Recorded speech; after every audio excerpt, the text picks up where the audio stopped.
Welcome everyone. I'm honoured to be here today at your commencement of one of the finest universities in the world. I want to share with you what I have found to be the most important tool I've ever encountered to help me through life. This tool is the knowledge that our time is limited. I remind myself of this every day. Steve Jobs gave this speech at the Stanford University commencement day in 2005. He was able to use his speech as a powerful medium to reflect on the complex human experience of temporality. The human experience of and relationship with time, both personally and collectively, has been an enduring source of inspiration for composers since our beginning. William Shakespeare shared his experience of time as the enemy in his poem Sonnet 12.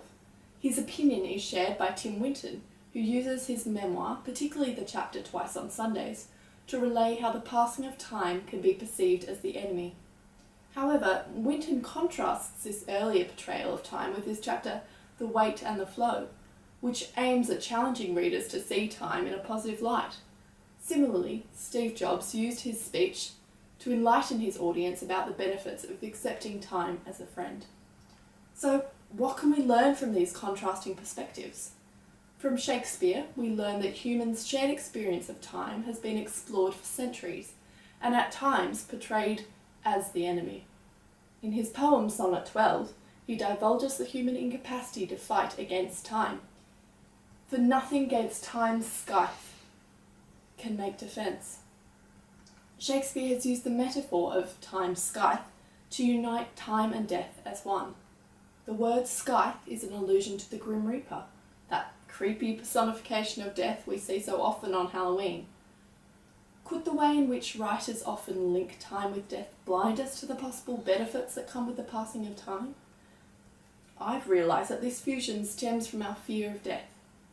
Our fear of the unknown is so strong that even our sable curls, changing with time to be silvered over with white, are constant reminders of our inevitable end. We're all dreading the day we find a silver hair, right? Using colour symbolism, Shakespeare expresses the passing of time through the negative lens of ageing. The sable curls that once were represent youth and life and are juxtaposed with the hair that is now white with decay.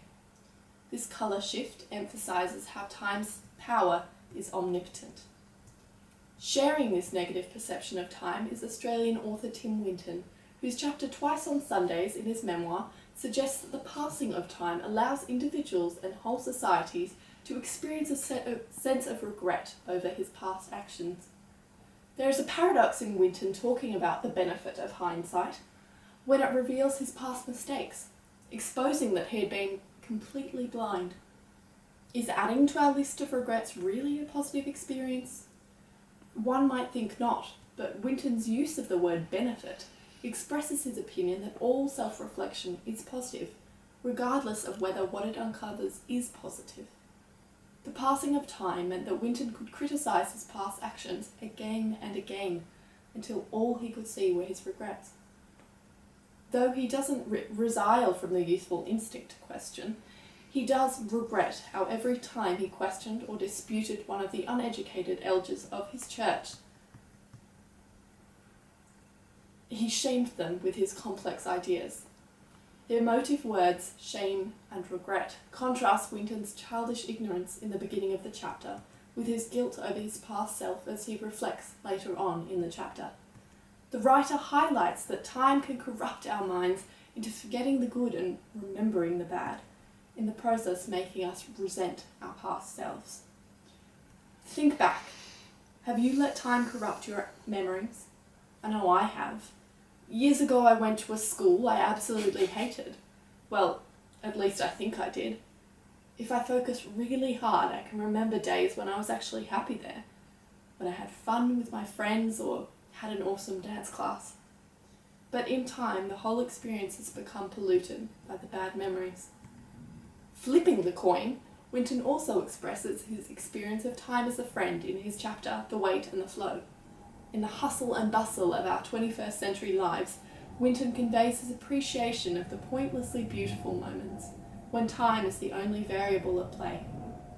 He contradicts his own idea that surfing is completely pointless by revealing that when he gets in the water, he slows down and reflects, opportunity for which is becoming increasingly rare.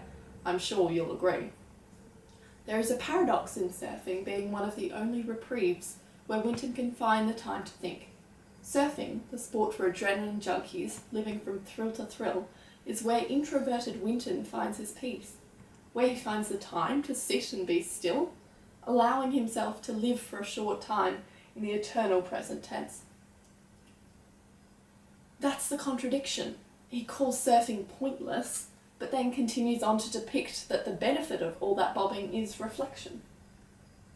This idea that the time being spent apparently idle is actually beneficial is shocking to our macro culture that expects you to hurl yourself at the future.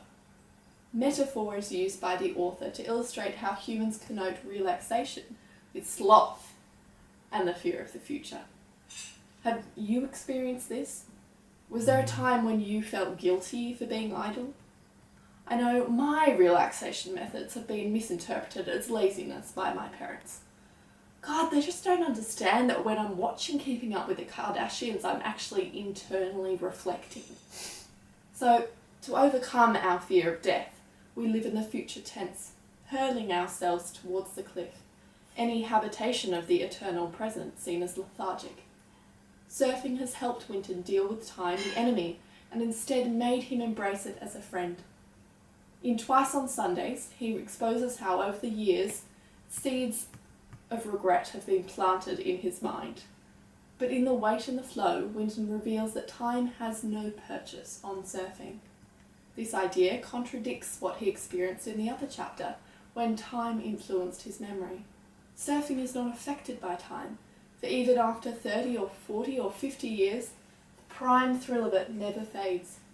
The tricolon of decades past emphasises the anomaly that time's power has not grown stronger over years, reminding readers of their insignificance in the face of age. That's why Winton surfs. It's his reprieve from mortality, where his bones don't ache and his worries fall away, a place where he can forget the inevitability of his end. With regards to surfing, time is his friend. Do we have any surfers in the crowd today? Can you attest to the feeling of being frozen in time? Especially without a wetsuit. Similarly, Steve Jobs learnt to accept the presence of time through his ongoing battle with cancer. In his speech to the commencing class of Stanford University in 2005, Jobs told them about a year before that day he had been diagnosed with an incurable cancer. He was told by doctors that he had around 3 to 6 months left to live. Can you imagine trying to process that? Later that same day, he had a biopsy that showed that his illness was in fact curable with surgery. He was suddenly so grateful for the extra time that he had been gifted. When only minutes previously time had been his enemy, suddenly they were friends. His bonus years gave him the wisdom to accept that death is inevitable. No one has ever escaped it, and that is how it should be.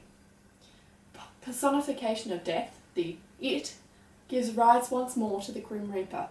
But now time is our friend, protecting us for as long as it can from the Reaper's scythe. Time helped Jobs evade death, if only for a few more years. Having time on his side allowed Jobs to identify death as the single best invention of life. Not the end, but an opportunity for change. His acceptance that the passing of time would result in his death meant that Jobs could live without thinking he had something to lose, for we are already naked in the face of death. Though we are not really naked in the face of death. Unless you're murdered in the shower Hitchcock style, Jobs used metaphor to describe how vulnerable we are. Instead of fighting the passing of time, Jobs used every scrap of his to do the things he loved, grateful until his last breath 9 years after this speech for his friend time. Our shared experience of the passing of time is also a deeply personal one. It offers individuals and communities the space we need to reflect, to critique and regret, to realise our own mortality and to appreciate what we have. Every night, I go to sleep with this sound counting down next to me. It's the last thing I hear when I go to sleep and the first thing I hear when I wake up. Some may find it annoying, others disturbing. Some may even find it scary, knowing that every second they spend is another second gone. I find it all of these things, but I keep it next to me because although time is my enemy, it's also my friend. Every tick reminds me to get off my ass and do something worthwhile. Every tock reminds me that my time is limited and that the end of today is coming. Every tick reminds me not to waste time doing things I don't want to do. Stop thinking of time as a parameter. I dare you to leave here today with time as your friend. I dare you to sleep next to a clock, start wearing a watch. Remember what Steve Jobs said, your time is limited, so don't waste it. Thank you.